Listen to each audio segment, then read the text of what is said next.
Right, good afternoon, folks. Just walking through the classification notebook we learned in class.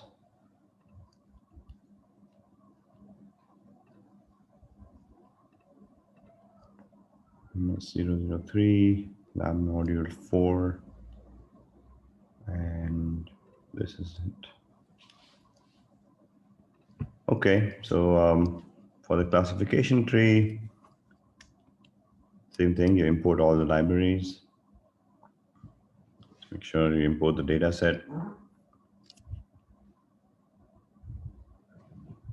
And then if you look at the data here, there are a few categorical variables, type 1, type 2, and legendary, right? So we will start with a two-class problem, which is legendary, which is true or false. It's a Boolean variable. And then we'll move on to, at the very end, we can do multivariate multi-classifier, okay? Just explore the data set. This is always a good practice for your project as well. This is a very good idea. Take a look to see what's in the data. This is the information about the variables, and it tells you objects and integers, and the legendary is a non-null Boolean. We're going to do some visualization. So in order to look for how many unique Pokemons there are within the column of generation, and you get the length of that. So you go to the Pokemon data, you go to the generation column, and you do dot unique. This basically searches how many unique values of generation are there in the data set and the length of that, right? So even if you remove length, you'll still get the same answer, right? Basically, it's an array, 1, 2, 3, 4, 5, 6. And when you do a length of this, it will tell you how many there are in total. Okay. And then you want to, this is the first one. It tells you how many generations there are. This is the same code as what's up here. You want to print value counts. Value counts is a very useful tool. You're going to use this now and when you do clustering in the next class. So value counts takes every unique value of generation from that column and spits out the number, right? It just counts automatically. So it's an inbuilt Python function, as you can see. It works really fast. And then, of course, you want to visualize that. So if you use the Seaborn library, you do a cat plot. The data here is the Pokemon data, and you're looking in your y-axis, it's generation. Okay, and you're plotting the count. The count is what you just got, right? So this is actually an inbuilt function in the category plot. Kind equal to count is an inbuilt function, right? So what you end up getting here is how many counts there are, that's on the x-axis, and which generation there is on the y-axis. Again, very useful information. The next thing we're going to do, and this is super critical for your project, is basically where you drop all the null values, right? So you're looking for those Pokemons where there are any null values. So if you open up the data set, right, what you will find is there'll be some areas under type 2, for example, which are null. Okay, right now you don't see any of them here, but there will be some, right? So let's try to do maybe 50. And when we run 50, you should see, hopefully, there's a few empty sets. Okay, not here, but in general, there will be, right? Okay, so you can't see them all here. But it takes any of the value, any of the rows that have null value, which means it's an empty state, and it removes those columns. All right, that's what drop NA does. Now, what you want to do is remove missing values for secondary types in the data set. So what do you do, right? The number of secondary types is, how do you determine that? We just learned this up here, the length of Pokemon data type 2, but because type 2 has some null values, okay, right? And so because it has some null values, you first want to drop all the null values and then determine how many unique values there are, right? So that gives you the correct number of secondary types. Okay, that makes sense? All right, and then you want to count it. So do type 2, drop NA, value counts. Of course, you can create a new data frame by just doing this. Okay, we'll learn how to do that later, right? but you want to count the values. So now this tells you that there are 18 different secondary types, and these are the numbers of Pokemons that have those types. And you can do the cat plot. On your y-axis is the particular multi-categorical column. This is the original data frame. Kind is equal to count and the height of the figure, right? And that gives you that output. Now here you want to search for only those Pokemons that have a type 1 category, but do not have a type 2 category. Okay, which means they're all null. So null basically looks like NaN, right? If you look at the original data set, it's actually just blank. But when you import a data frame into Python, it spits out this value called NaN. So you basically want to get the data frame that only has type 1, which means that the type 2 has to be null. So what is this function doing? It's going to the original data frame. It's checking all the columns under type 2, which are null. Okay, this is the same as saying is null equals to true. Okay, you should get the same answer. All right. The bug, you don't need this here, right? So, but that's the same idea. Because you say is null, right? You create this data frame, and then this new data frame, you could have given this a name, only type 1, right? That's the name of your data frame, only type 1. But because we want to visualize it, I don't assign it a name. Okay, so now if you see this data frame, it only has type 1. All of these type 2s are null. Okay, there are 386 rows. Okay, so that's basically what you're doing here. Single type data is the name of a new data frame. This is the same function as above. And you print that length of single type data and you get 386, okay? Now, if you want to do the exact opposite, you want to get both those Pokemons that have both types, 1 and 2, you do dual type data. This is the name of the new data frame. You go to the original data frame, Pokemon data type 2, is null equals false, not true, right? And then you create this new data frame. Obviously, it has to be 800 minus 386. So the length of that should be 414. Okay, that's what the dual type data looks like. So now you see type 2 is filled. Okay, so this is a simple visualization strategy that's actually necessary for you to do categorical variables, and in general, good for data frames. Okay, the next step is to actually start doing some machine learning. We set up a simple classification problem. We learned this in class. We are going to create, we're going to use the total as an input. This is the predictor, and we're going to predict if a Pokemon is legendary or not, right? So here you have legend is the name of a new data frame, which takes the legendary column from the Pokemon data frame. This is the response. And then you have the same thing for the predictor. We are only going to do a test train split, which is a random test train split. So here you have total, which is basically your X value, total train, total test, legend train, legend test. And that order has to match up when you do the train test split, total legend. And here the test side is 25%. And let's check, right? Did it do a good job? Yeah, it should be, right? It ran, and then now you have 600 data points in the training set, 200 in the test set. Okay. And let's look at the type, right? So if you look at type of legend train, this is the training set, that it still has a header called legendary because it's taken from the original data frame. Okay. That's all false or true.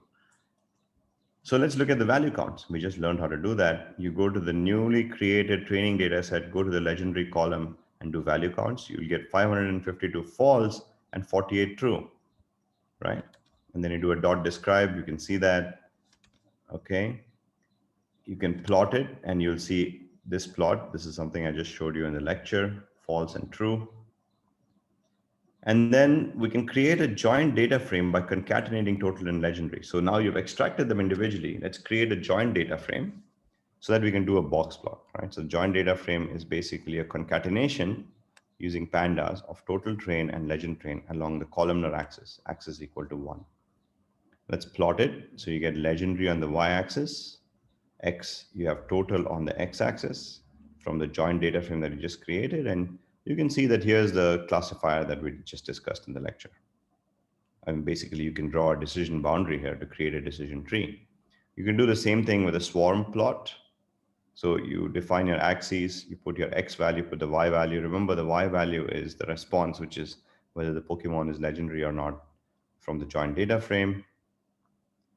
And then what you end up getting is you can see how individual Pokemons react, right? So at the value of total of 600, you have what, 10, 15 Pokemons, and the same here. Now we can do a decision tree. So we're going to use the scikit-learn library, import the decision tree classifier model from sklearn.tree. There are obviously other other classifiers available, right? So you can just go to sklearn documentation, and what you should find is under classification, there are all these different ways of actually doing classification, right? Support vector machines, classification, stochastic gradient descent, nearest neighbors, Gaussian processes, classification, and so on, naive Bayes. And what we're doing is decision trees because it's the one that's most simple to understand. Okay. So you need to do the test train split. We already imported that, but let's do that again. Again, when you create a decision tree classifier object, in this case, right, it's not going to be a null object. This is not the same as linear regressor because here you have to specify the depth of your tree a priori in the beginning. Okay, so here max depth is 2. Let's start with a decision tree that has a depth of 2.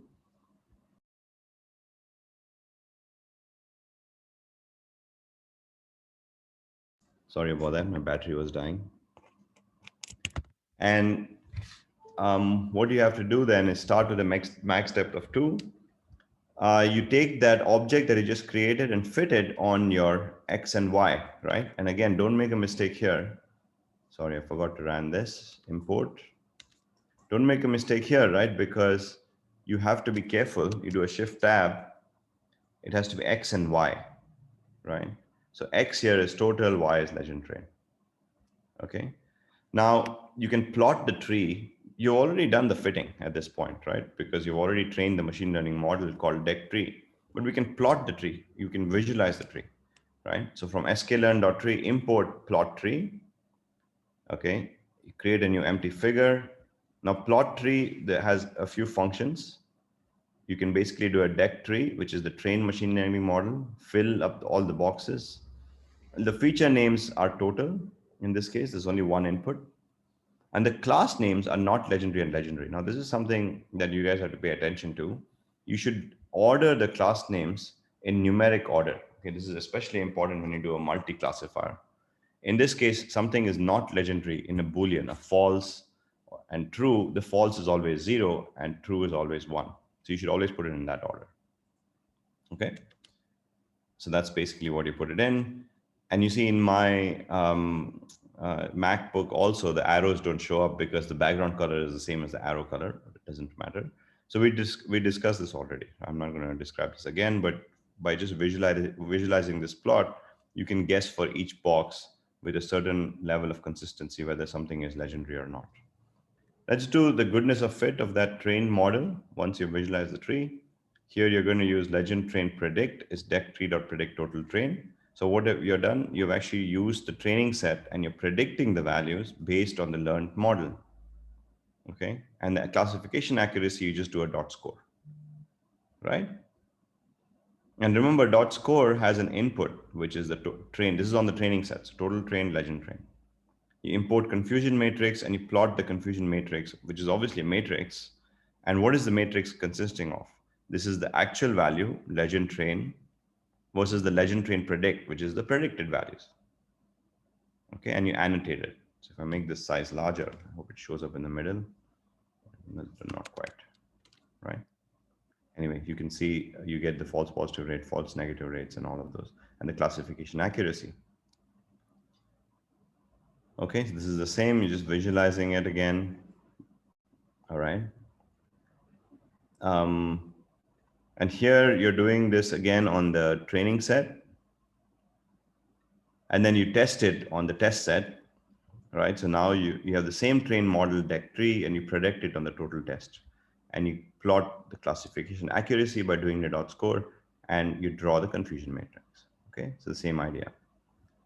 So again, you can see the classification accuracy is pretty good. Okay, so that's pretty straightforward. What you should play around with, I think, is a critical thing to do. Go back all the way to where you're training your decision tree and make this depth, for example, let's make it like 100, right? And see what happens. It takes a little longer to train. And when you plot it, you'd barely be able to see it, right? But see, remember, it doesn't actually go in all the way to 100, right? Even though I said the depth of the tree is 100, you only have 1, 2, 3, 4, 5 layers because the data set is not that large, right? And at some point, you see once it's 0 and 12, either of the values are 0 and 12, you cannot split this up anymore, right? Because all of these are already legendary.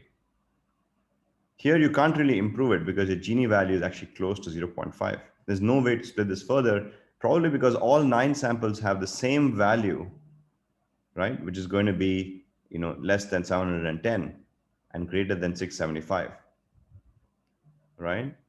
So at some point, it doesn't matter if you increase it or not. The goodness of the fit doesn't really improve. Let's look at the scores, right? What value do you get for the accuracy? Here, the training set accuracy is 0.945. And then let's look at the test set, which is 0.955. Okay. Usually what happens is as you increase, sorry, this is 0.97 and this is 0.955. And this is expected, okay? This is called overfitting. What you're doing is you're actually, within the training set, you're learning absolutely everything about the Pokemon, right? So you're getting very high accuracy in the training set, but then it cannot extrapolate to the test set that it hasn't seen, right? So you're really memorizing the data. This is not good machine learning, okay? Because your classification accuracy of the training set is larger than that of the test set, all right? That's called overfitting. So please be careful about this when you do the project as well, all right?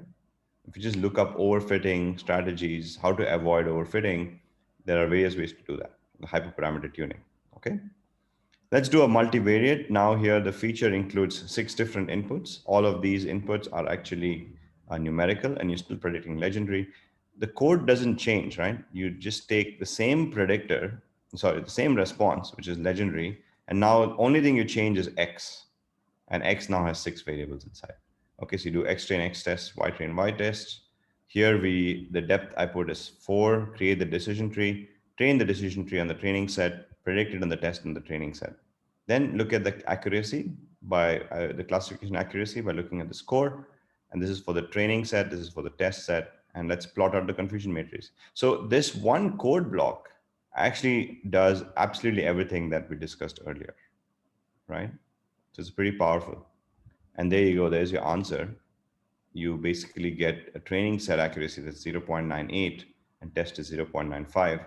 So probably you don't really need a 4-level decision tree. Let's just do 3 and see what we get, right? 997935. And the same thing, we plot the tree and here we go.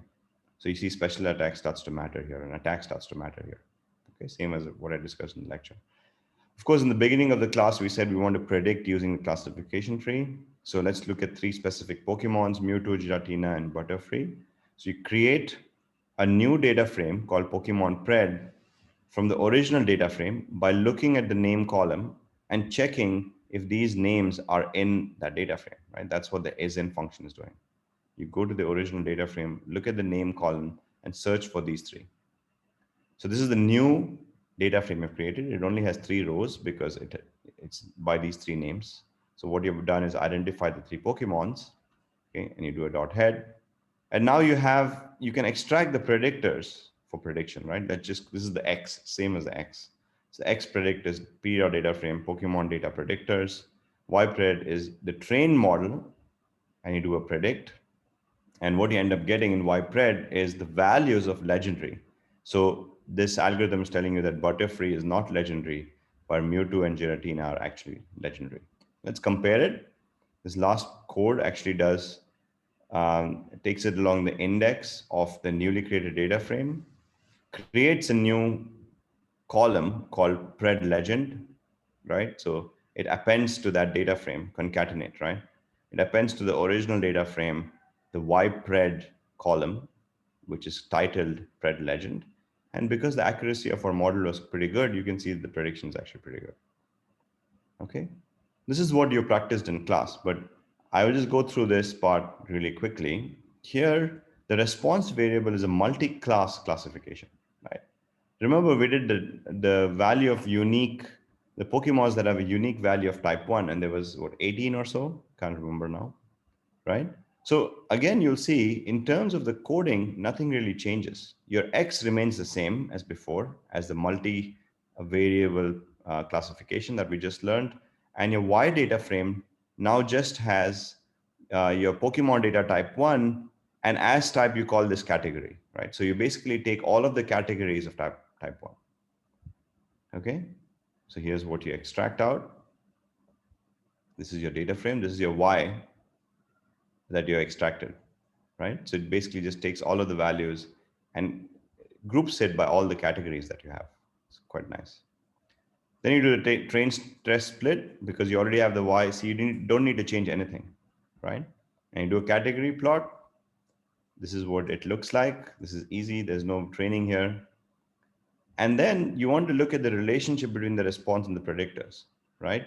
So what do? You create a joint data frame along the axis, which is the columnar axis, but you re-index. This re-index here indexes it based upon the Y train data set you just created.